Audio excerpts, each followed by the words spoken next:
Sarah, let's get into it. Okay, let's go. Okay, question. Here we go. Anthony and Sarah, did you guys watch Pogačar having to bang on the motorbike to get past it during the Volta Catalonia last week? I know there's been loads of instances where fans or motorbikes have interfered with the race. Do you have a top 5 worst fan moments? Yes, I definitely do. We're going to have to pull up some video for some of these because some of them we're going to have to journey way back down memory lane for some of them.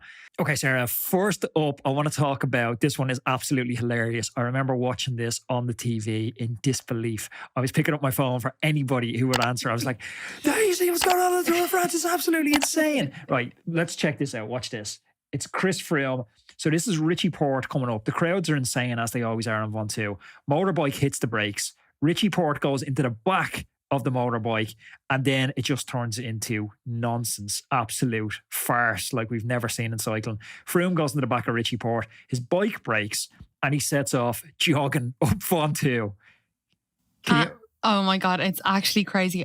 This is before my time really watching cycling, and when you showed me this, I was like, this is insanity. Now you can tell as the minutes go by, Froome is definitely getting a bit gassed. He's on. He's running cleats. He's running cleats up Ventoux. He's on the mic to his team car, just being like, "Where the hell are you guys?" The best bit's the motorbike there that goes past, like, "Do you want a wheel?" And he's like, "Oh boy." And then look, keep watching, because then Mavic neutral support comes up because his own team car can't get up. Mavic neutral support comes up, and they give him the worst bike you've ever seen. Like, you wouldn't cycle to the shop on the bike they gave him. It's like a comical clown. You know, when the clown gets on a really, really tiny bike and he couldn't get clipped in either. That was kind of hilarious. Do you think that the fans should be on, Ventoux, on Alpe d'Huez like that? It is sketchy, isn't it? Yeah, there's so many different ways of looking at it, isn't there? They interact. I don't think they should influence the race, which maybe leads me on to maybe the most famous interaction between a fan and a rider of all time.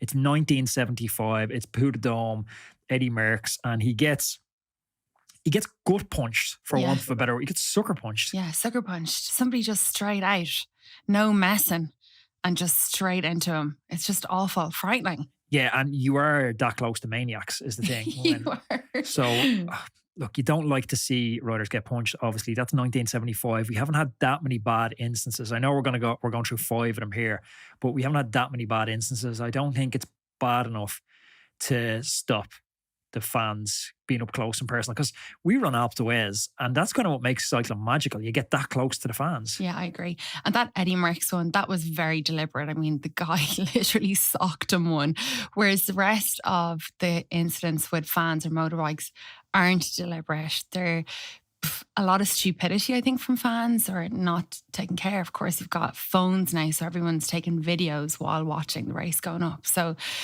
no malice to a lot of these, just extreme dumbness. There's a whole category of them. I call them just hooked bags.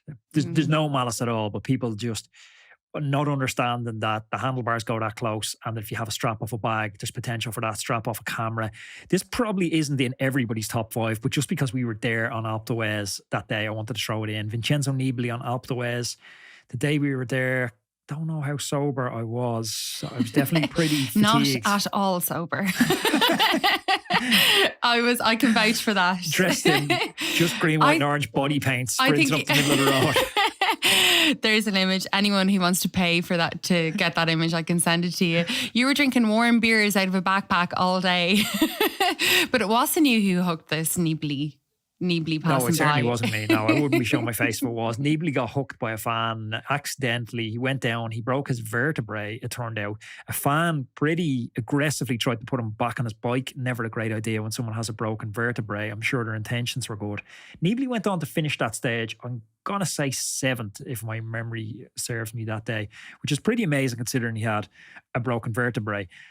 There's also another category in the another crash in that same category, and that's we have to journey all the way back to 2003 and stage 15 for an incident involving the man we shouldn't name, Mr. Lance Armstrong. Voldemort. He was hooked by a shopping bag again. But why that's so famous, he went on to win the stage, but he was hooked by a shopping bag when he was in the lead group, and his main competitor at the time was Jan Ullrich. Armstrong went down in the yellow jersey, and there's a beautiful tradition in the Tour de France that when the yellow jersey crashes, the race gets shut down. And everyone had assumed that Ulrich, his bitter competitor, was going to attack when Armstrong went down. And in a beautiful piece of sportsmanship, say what you want about that era, but in a beautiful piece of sportsmanship, Ulrich shut the race down and he waited for Armstrong to get back to the front of the race.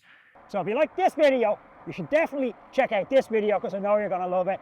And don't forget to subscribe to the channel.